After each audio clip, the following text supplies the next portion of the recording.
What is going on, everybody? Welcome back to Phones and Drones. We got our hands on the successor to the 2018 hit Ticwatch E and S series watches. This is obviously the Ticwatch E2.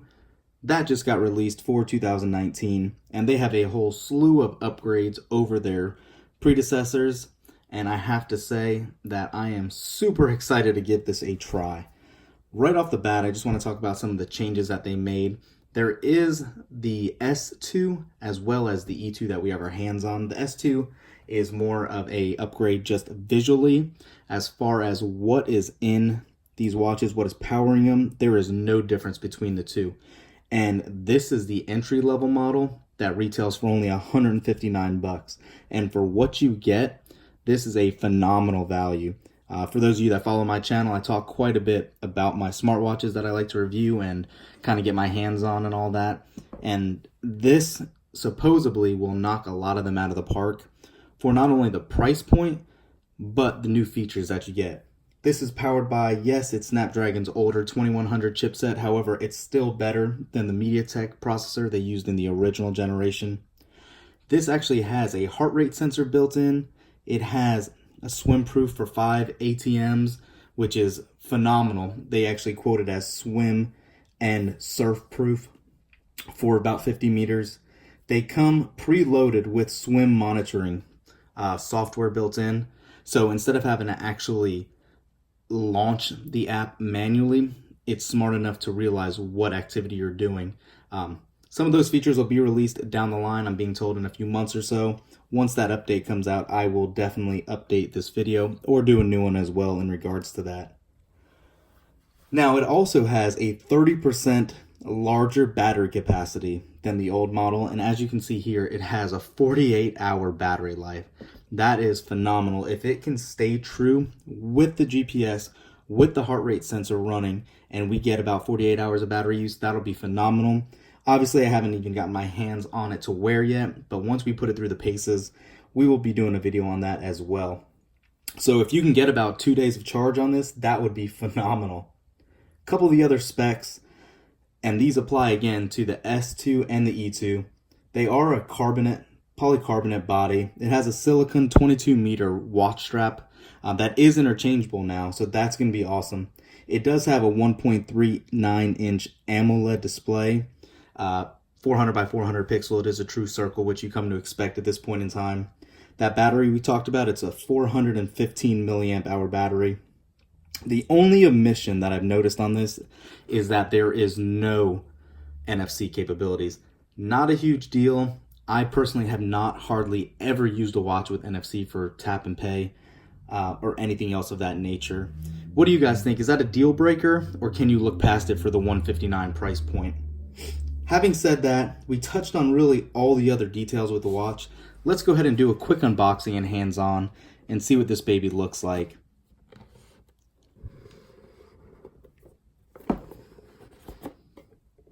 And there we go. Nice little packaging, kind of can see the little bit of graphics inside it. Let's set that right aside for a minute. We have a proprietary dock. Not the most ideal way to charge it, but not the worst. It looks like it's still going to be able to sit by these pogo pins to charge.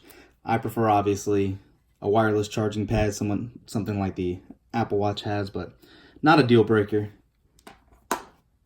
And you can see there is actually nothing else in here. I do believe in the retail packaging, you will obviously have some booklets and a description to how to focus on and how to use the watch and all of its features.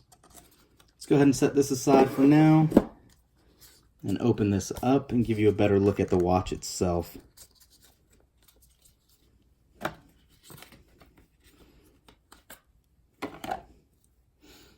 Take that piece of plastic off, and you can see it is very, very well made. You can see your heart rate sensor, and there's those pogo pins to charge the watch itself.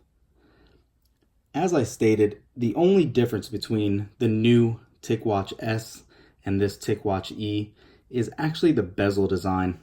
It has much more of a refined look to it. There's actually, I believe, numerals on the side around the bezel. This is more of just a clean, classic look. Definitely more of a fitness watch if you're going to go for a run or a swim. That is what this is aimed at. However, if you want to switch the bands out, like we said, you have the pins, you can throw a nice leather band on this and kind of dress it up a little bit. One button on the side.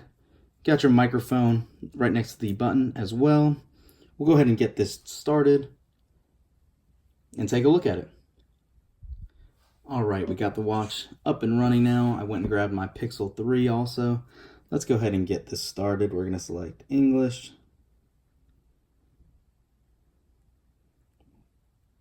Go ahead and accept these terms. And you can see right off the bat on the Pixel, we're going to set up a new nearby wearable. Add a new watch.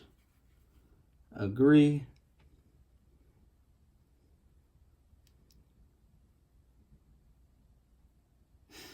You can see it recognized the Ticwatch E2 right there.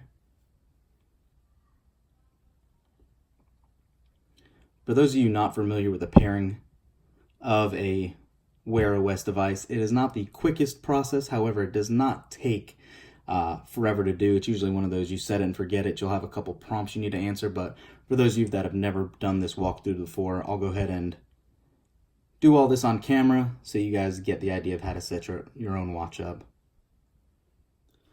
All right, guys, as you can see, the update has finished. We have finished syncing and everything, and you can see just how nice and vivid the screen actually is on the Ticwatch E. It has the latest Wear OS update on it. You can see where you swipe right for Google Assistant, swipe left for your fitness tracking, swipe down for your quick toggles, and up from your notifications as well. Having said that, the watch feels incredibly good. It looks a little thicker in videos than it really needs to look, but however, it does feel very nice in hand. No problem at all. Let's go ahead and check out some of these watch faces. You can see right there one of the other ones. Let's see if we can switch to another one after that.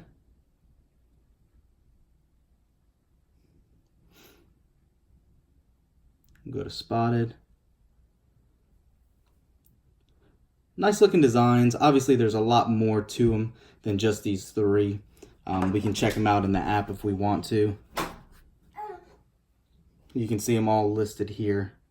Let me know, guys, what do you think about this watch? We'll put it through the paces and we'll do our thorough review in the coming month or so. But comment down below, guys, are you going to be picking one of these up? Is it going to be your next smartwatch?